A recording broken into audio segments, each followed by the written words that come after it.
Hello and welcome to Rajya Sabha television. You're watching The Big Picture with me, Frank Rausam Pereira. In its 38th meeting on Wednesday, the GST Council voted for uniform rate of 28% on lotteries across the country. It was for the first time since the launch of the new overarching indirect tax that the Council took a decision through the voting route. During the voting, 21 states voted in favor of a uniform rate on lotteries.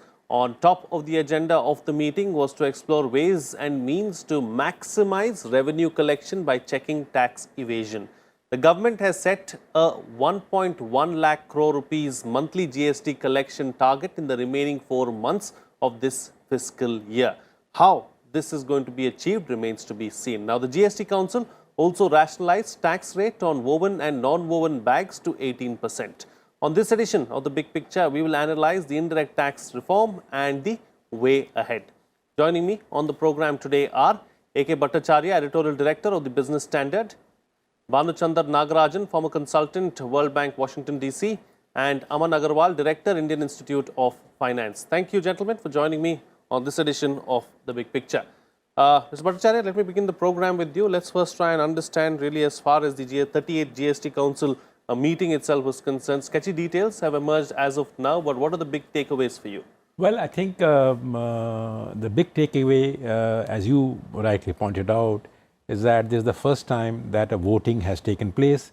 I think it is significant, not in terms of any deviation or distortion in the GST system. Remember that the voting as an option is made available under the GST regime. The only thing is this, that so far in 37 meetings, all decisions were taken through a consensus mode. So this is the first time that 21 states were in favor of a uniform rate on lotteries and the other states were not. So, but I think this is the first indication that GST rates will be discussed, reforms will be discussed, and voting as a way out will be resorted to, which is nothing wrong, but it reflects the evolving character of GST at a time economic slowdown is upon us. So I think that's the first point. But I think the most important, rate changes and all that are part and parcel of the GST process. But the most important thing is that the GST Council had a presentation from a committee that looked at how to augment revenues. We do not as yet know the details of it, but I think the findings of that committee will be a key element that will contribute to the kind of GST that we will see from maybe next year. Because I think there is a general reluctance on the part of the members of GST Council, which constitute of the finance minister at the center and all the state finance ministers, that too many rate changes have taken place in the the states are worried about revenue shortfall, so is the center. Now, in the context of that situation, I think it is important not to make any further changes in an ad hoc fashion. Instead, go in for a considered view, and I think that considered view would emerge from the report of that committee that made its presentation on how to augment GST revenues. There is no doubt that there is a shortfall in revenues. Instead of a 14% increase, now it is 11.5%. I think steps have to be taken how to augment GST revenues, and that committee's report will probably provide the necessary inputs into how the GST rate structure needs to be looked at. I am happy that no ad hoc decision on a rate overall has been taken at this point in time, because without going into the nitty-gritty of it, making those changes in a haphazard, in an ad hoc manner is not going to do good for a GST, which has already seen several changes in rates, making it actually a little more complex in the last 2.5 years. Okay, all right. So we'll come to what steps need to be taken going forward in just a bit. But before that, Aman Agarwal, as far as the GST is concerned, touted as a landmark reform, something that is going to change the way things function and the way we look at the economy as well and look at indirect taxes. but somehow there seem to be some glitches at this point in time. What is at the crux of the issue? No, I think the government very well recognizes the fact that there needs to be more simplification, both in terms of form and in terms of implementing it. They have also found the fact that a lot of people have found it difficult, organizations have found it difficult to file, and as a result they have waived the late fee charges going back from the beginning itself. 2017, July 2017 onwards till almost now, and that's what something which is remarkable again. They also found the fact that they need to ease the way systems and input credits are granted, and they have found certain kind of fallacies there, some kind of loopholes or problems which are being occurring, and they are trying to fix those problems as well. So these are some things which are important, which go on in our system. But a more important component is that earlier, because of different tax systems and frameworks within different states in this country, it has become very difficult for people, industries coming from overseas wanting to invest and establish units here to go about doing their businesses. And many of their queries, when I used to visit some of these chambers like the OECD or the IIF and the World Bank annual meetings, I found that they would always ask this question is that I have started my business in A state and it became very flourishing, but when I started in the B and C state, some places it has not even kicked off, the other places still we are trying to function, and that is something because they understand a GST framework and one single tax framework, and that actually binds the country in a one structure, and that is something which is revolutionized changes. Please understand, anything which comes new takes times for establishment. Even if it's the simplest possible tax which is to be implemented, it will take time to revise, reform, build and grow like a child grows. And I think I'm happy that the government is also maturing in itself in its decision making process to bring about those changes within the framework, within the GST as well. Now, there has been large number of government corners now talking about lately, which are senior officers at different positions, saying that we need to simplify further from 4 tax rate to 3 tax rate. Now, that might come in due course, but that's going to come in with consensus of the all members, and that is what this voting system clearly outlines, that it's not going to be an ad hoc or a directive framework, it will be more with consensus what every state feels in this country, and that is something which is very peculiar and good at this stage, which brings about the maturity in the system and the framework. Okay. And I think that is something which is being looked upon by the market. Frequent changes, too many frequent changes create distortions, create problems, both for the customer, the individuals who are filing these returns, and for the government also to ultimately regulate it in due course. This would help streamline the whole framework. Okay, all right. Aman, let me bring you to the picture now. So, there's this target of 1.1 lakh crore rupees for the rest of the few months, of course. Now, how do you see this target being achieved or this target being met? As we, the November collection numbers were very encouraging, probably driven by the sales during the festive season. Perhaps the GST Council and the members are hoping that the momentum from November is going to be maintained over the next few months. But we have to just wait and see about how it actually pans out. But this, as everybody would know, like the collections in the previous 3 months before November were not very encouraging. They were less than a lakh crore.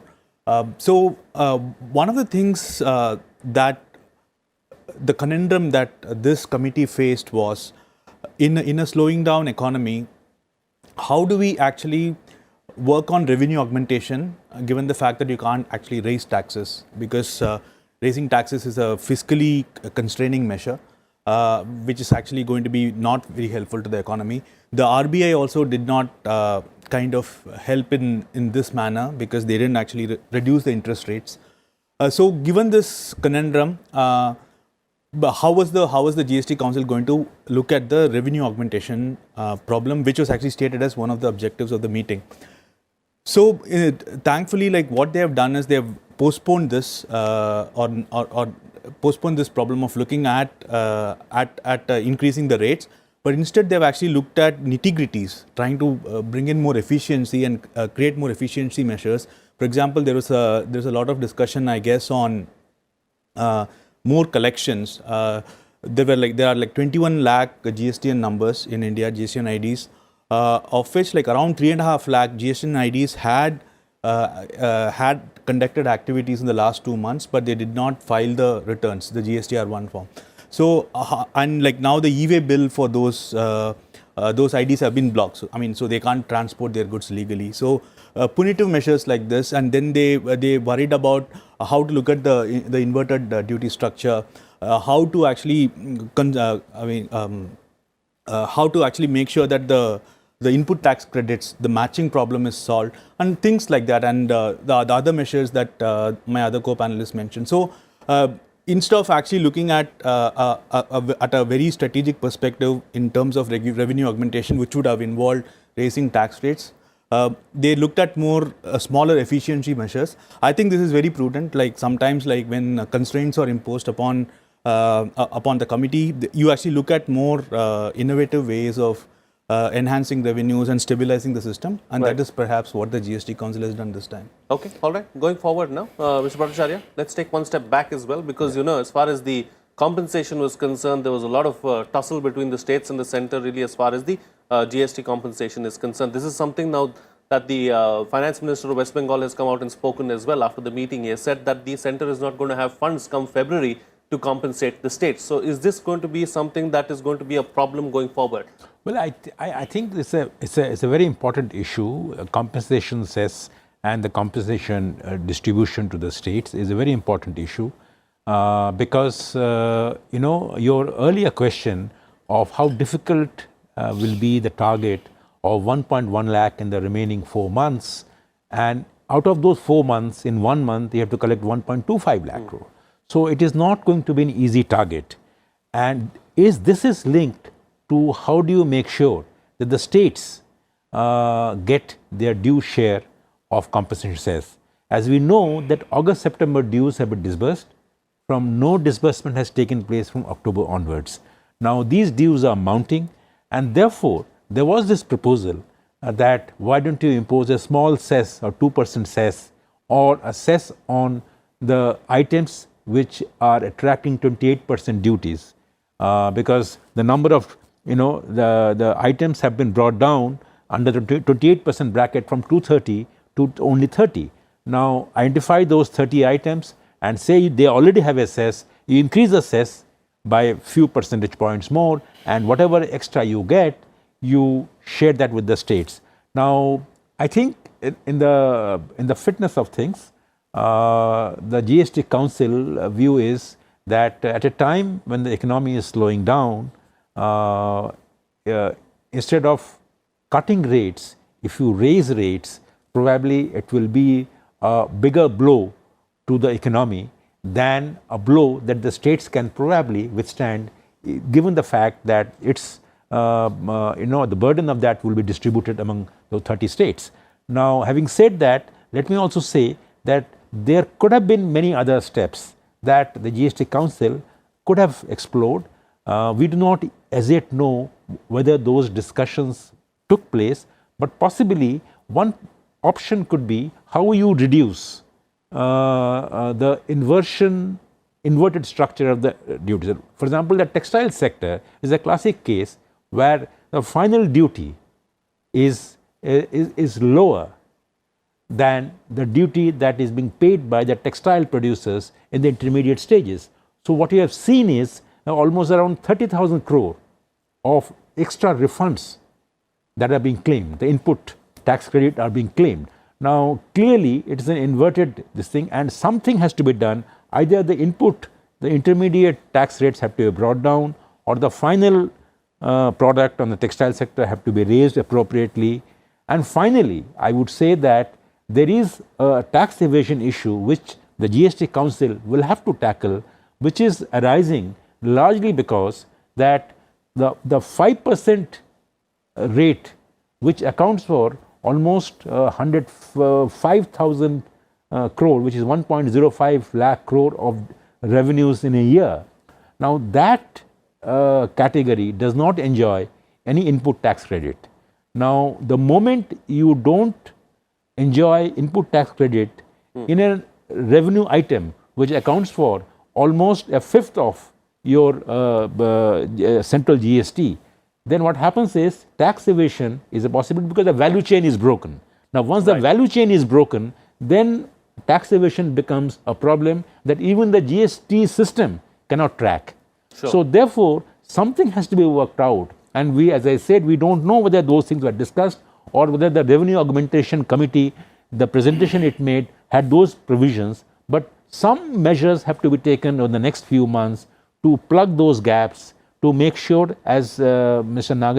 Bhanu Nagachandran said, that efficiency have to be improved, but along with that, you have to fix some of these weaknesses in the system by which tax evasion comes down, by which the input tax credit as a result of inverted tax duty structure comes down. Right. So, these steps will have to be taken and maybe resulting in lower slabs and reduced number of slabs instead of the 5 or 6 slabs right now you have, you bring them down.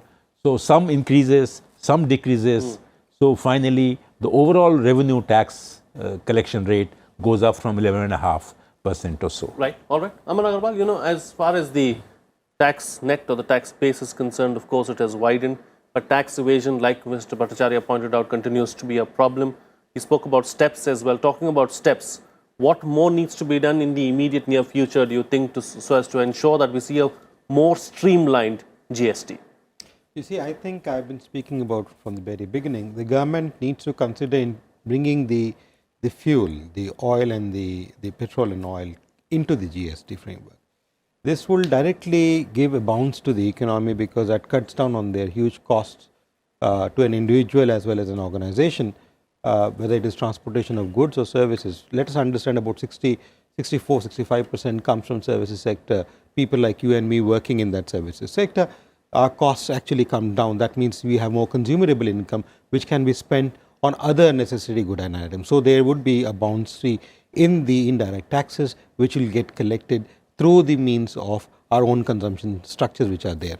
Now, that is important, but the problem is of the states not wanting to let go. But given the fact that large number of states are having, leaving a few, some big now, which are not where the current central government rule is not there, they are having the central government similar as the state as well. So, they can try and introduce it, because if they are able to introduce it, they would be able to bring out a big structure, and they have to do it in due course. It's only a question of matter of time of 6 months, a year, 1 year, 2 years, or and so on and so forth. They cannot keep it out of the net.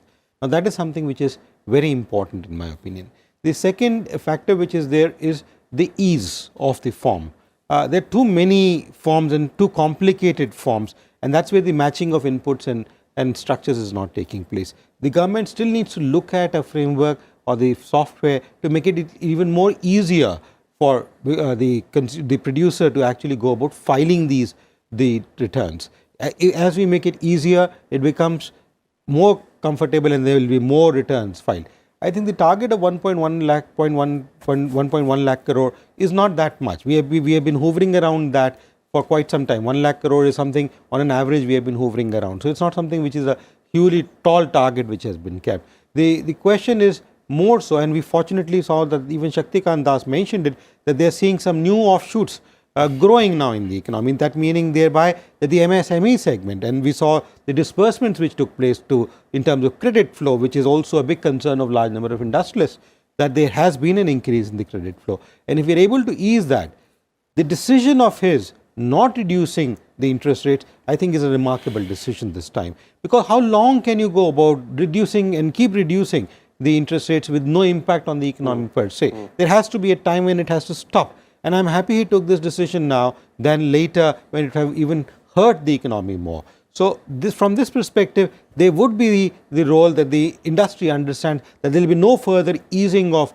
liquidity. If you want to take liquidity, if you want to do your business, it's better you start doing it now, because that's the bottoming of the interest rates which have already taken place. Now, I think from that perspective, these offshoots, the bottoming off, I think would ultimately lead to, we may see some kind of fiscal spending which may happen in due course. Sure. And that is being expected and has been waiting for almost last 2 months now from the Ministry of Finance. But I think that may come in due course, And once that happens, we may see a little more buoyancy in the framework, which will lead to this 1.1, 1.2 lakh crore of revenue collection in terms of GST. I think there is a full faith in the system, and I've had a discussion with large number of exporters, importers, manufacturers. Yes, they have problems with the GST credit because they say now we need to finance that money also. But leaving that, they say there is no difficulty in the system. We are able to get large number of our input credits. We are able to do business. We are able to do transactions, and it has become now a part of our system. So it is no longer that difficulty which used to be seen in July 2017 or even till the mid of 2018 that, oh, we did not know how to go about doing it, what is to be done. That kind of a difficulty is completely gone off the frame. All right. There are certain sections, there are certain finance ministers as well who are speaking about a complete overhaul as far as the system is concerned. Now, when we talk of a complete overhaul, Banu, what kind of an overhaul can we see really as far as the GST is concerned? See, actually, sometimes when we talk about these nitty-gritties, these problems, we forget the past completely. Like before July 2017, when the GST was promulgated, we had a very messy system of cascading taxes, so many taxes, customs, excise, service tax, octroi, so on and so forth. So it was an absolute mess. Like then the GST came in, but when the GST came in, just to get buy-in from not only the states but also from the general public, the rates were kept pretty low. So if you look at, if you remember those times, the revenue neutral rate was around like 15 to 15.5%.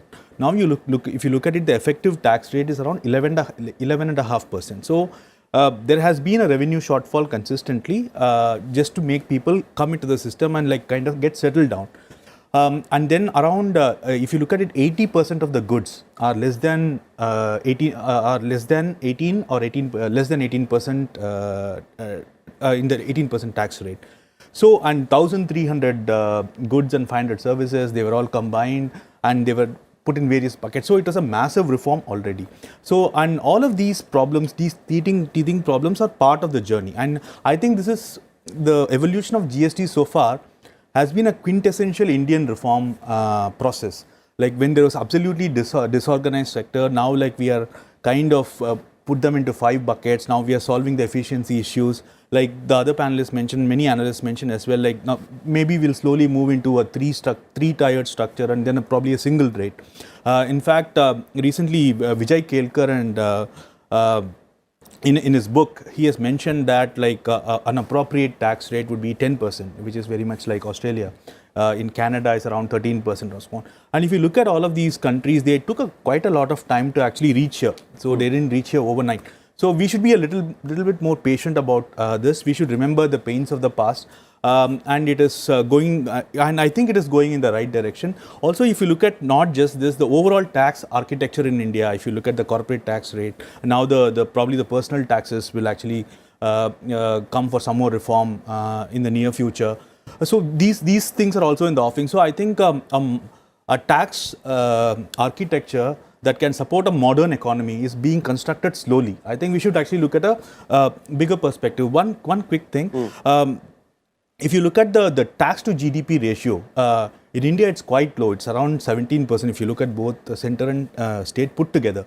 The OECD number is around double of that, 34%. So like I think we have a long way to go if we have to provide proper public services to increase our tax increase our tax recoveries. So I think somehow we have to plug the leaks. We have to increase the rate slowly when the economy is amenable. So we have to move in that direction. I think they will, but I think as far as today's meeting is concerned, quite prudently they actually tinkered with the efficiency measures rather than kind of throw the baby and bathwater to outside. Okay, all right. Quick closing comments now from all my guests because I've got limited time on the program. So, with the best way forward, what's the best way forward, Mr. I think the best way forward would be not to underestimate the GST challenge. I think it's important to understand what landed us in this current situation of GST. The current situation, the GST was launched under a framework which is the inflation framework of 2 to 6% framework. Now, as a result of which, in my view, GST rates were brought down even before they were actually required to provide a kind of a fiscal stimulus to the economy when the economy slows down.